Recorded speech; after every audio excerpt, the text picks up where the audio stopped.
Коррупция негизи жалгыз бир адамдан болбойт. Ар бирибиз өзүбүз күрөшүбүз керек. Ошондо жеңебиз. Атак жеңүүгө мүмкүн эмес бул нерсени.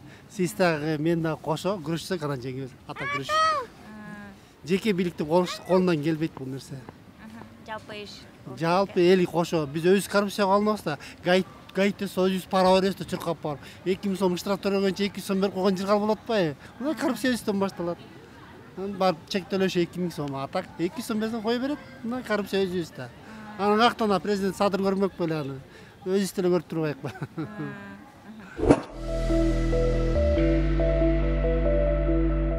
Коррупцияны жанагы чиновниктер баарын, ишпегичтер баарын, депутаттар баарын сыгып, ошолар баарын жок кылып, жаштар баарын алып келиш керек.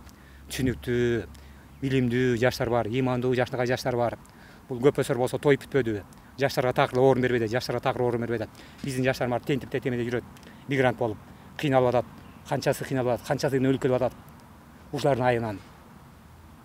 Анан ошо жегичтердин баарын токтотсо, жаштар келсе, жашынакай билимдүү, акылдуу, кызыл диплом менен бүткөн эмелер бар, жаштар бар. Коррупцияны эми азайтса болот, бирок түп тамыры менен жеңгенге болбойт. Жеңе албайт деп ойлойм да.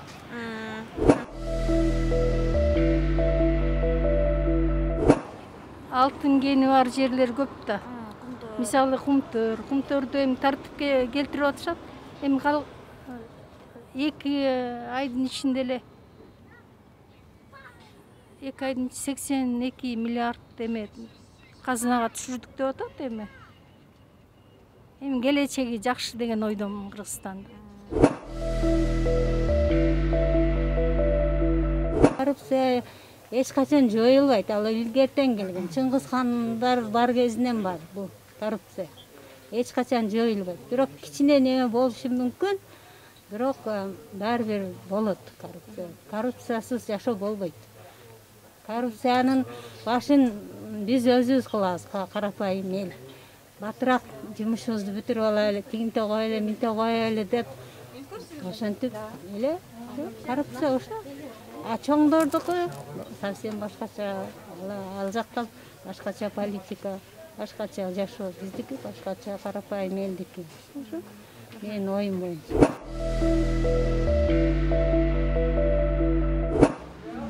Каждый должен начинать с себя, не давать взятки просто. И все.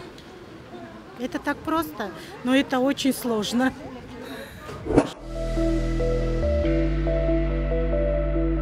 Мен болот эле болуш керек. Кытайдыкындай мыйзам иштеп, катуу элечи. Колун кесип, камап. Ошондой закондор чыгарып коюш керек да. Катуу уурдагандарды, мисалы жанагындай коррупция кармагандарды акча төлөп койсо кайра чыгарып үй атпайбы. Аны андай кылбай катуу кармаш керек го дейм да, менин оюмча.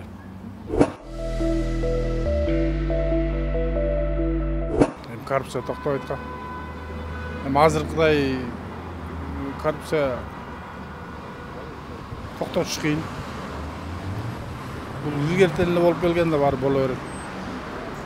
Эми азыркы коррупция менен мурунку коррупция азыр кичине кыскарып калды да. Азыр коррупция кыскарып баратат да, болбой эле болот да. Чоңдор көнүп калган эмелер ала берет. Коррупция.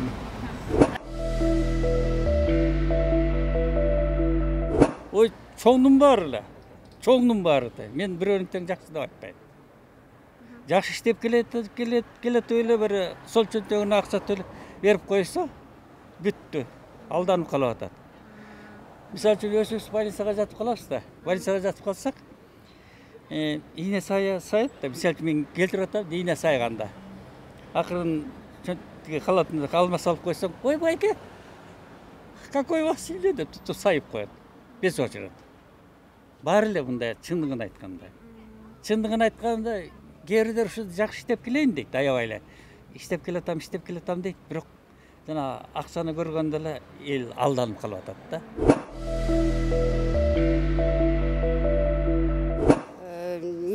Милиция менен ушу сотко. Потому что баягы бир нерсе башыңа бир жумуш түшүп, колуң жумуш түшүп барсаң, колуңда бар болсо карайт. Мисалы үчүн өткөндө мына 1 ай болду, мен телефонумду жоготуп койдум. Арыз жазганыма, биринчи эме гом деп болот экен, ошол жака барып заявление жазгам. Уже 1 ай болоюн деп калды, чалган жок. Арыз жазаң деле карабайт. Азыр колуңда жок болуп, колуңда болуп, барып требовать этсең, ошондо карашы мүмкүн экен да. Эң эле биринчи билбейм эми, мамлекеттин кайсыл кызматкери болсо коррупция бар да, ошон үчүн өнүкпөй атабыз да. Коррупция жок, бардыгы так иштесе анда өнүгүп кетпейт белек. Баарында эле коррупция болуш керек да. Эми мындан ары жок болушу мүмкүн. Мен ошентип ойлойм да, мындан кийин жок болуп калат болуш керек коррупция.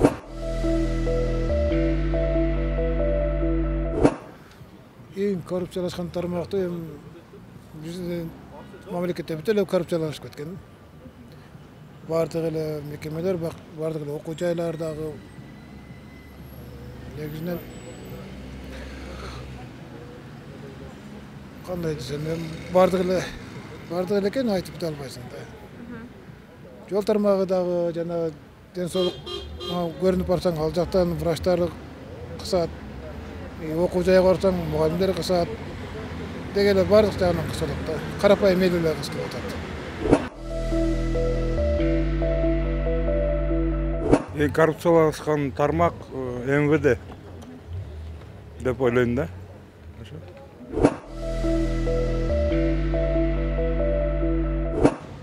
Коррупциялашкан тармактарды айтсак, чекесине сарасак болот.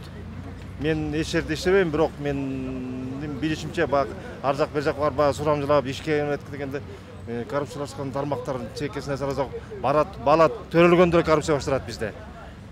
Роддомдон башталат, анан бала акча дегендей. Ушундай бизде системалык коррупциялык система аябай өрчүп кеткен. Муну менен аябай биз күрөшүшүбүз керек.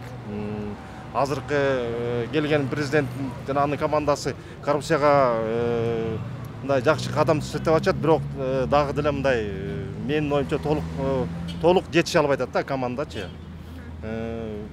Бул күрөш үчүн биз чет мамлекеттик, мисалы үчүн Сингапурдан жана башка мамлекеттерден опыт алышыбыз керек. Эң коррупциялашкан тармак каякта акчанын агымы болгон жактын баары коррупциялык тармак деп эсептелине берет. Мындайынан көрсөтө берет, самом деле андай эмес. Карапайым элге белгилүү. Эң эле азыр таможенный тармагы деп ойлойм. Андан кийин майда чүйдөлөр эмес, чоңурагы бул жанагы ишке орношуп атканда же окуу өтүп атканда да болуш ыктымал. Бардык жерде эле да, бирок эң негизгиси таможенный тармагы.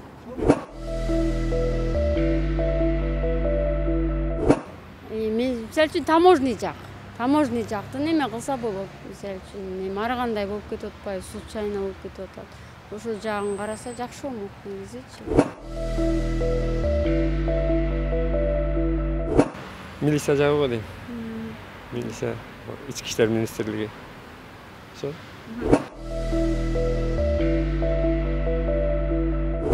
Негизи таможняда.